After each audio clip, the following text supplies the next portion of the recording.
So Mark, sales myth number 4, I love because we've all been in sales meetings and I've been mentoring salespeople, and one of the biggest things they struggle with is getting a customer to open up, getting a customer to talk about themselves. And then we're all told in selling, oh, customers love to talk about themselves, which is obviously the myth. It's not true. Customers don't actually like to talk about themselves. And one of the times where I see sales go the most wrong for a rep, especially perhaps a brand new one, is they can't get the customer to talk, they can't get the customer to open up, they're not touching the right buttons. So can you explain a little bit more about how that works and then what salespeople should be doing instead? I get incredibly frustrated when salespeople walk into somebody's office, desperate to build rapport. So what do? They look around the office and they see the golf trophy on the wall. So then they start asking questions about golf. Now the reality is that may be a nice icebreaker, but the customer is seeing the salesperson because the salesperson supposedly has something to offer. They're not there to talk about the trip to St. Andrews. And at some point, it needs to get on to business. So customers love talking about their business. They love talking about the challenges of their business. They love talking about their goals and objectives. They don't like talking about themselves.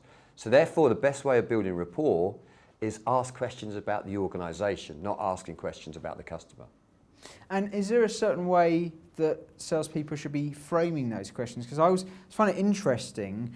Some of the best conversation you'll have is when you get quite close to the bone with a customer or a prospect. But then there's ways of framing those to make sure that they're getting answered and you're keeping that customer feeling comfortable. So have you got any tips or hints about how you'd look at doing that?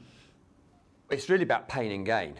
So actually the point that you're making there is that if we're starting to identify an opportunity, an objective, it's asking what are the implications if that doesn't happen. That's when you then start to get the customer opening up. Because if they have certain objectives personally that they need to achieve, if you don't achieve that, if you don't help them to achieve that, then they're in trouble. That's when they're very open. Because if they feel that you genuinely have something that could help them, then they'll give you all the information that you want. Sometimes it's almost difficult to then keep them quiet. But it's about you helping their desires, it's about you helping their problems. Then you get the rapport that you were trying to get when you were talking about the golf.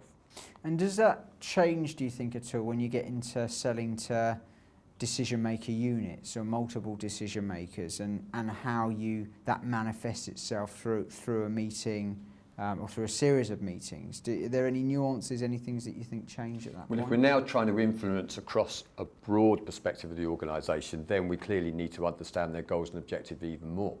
Because if you don't understand what the total company are trying to achieve, then actually the fact that you're helping Jim down there in marketing isn't helping the finance guy and it isn't helping the sales director. So having a true understanding of the business's goals and objectives is vital at that point.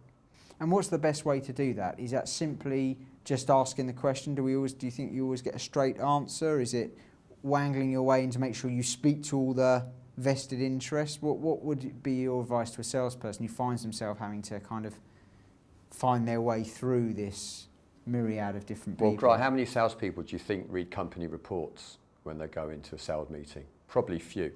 So therefore, the only understanding they have of that customer is that person that they're talking to. And that's a huge mistake. So if this guy's got credibility, then perfect. If they don't, then the salesperson's probably in trouble.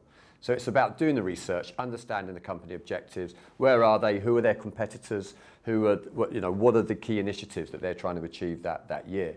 Bring that to the party, and then they've got a chance.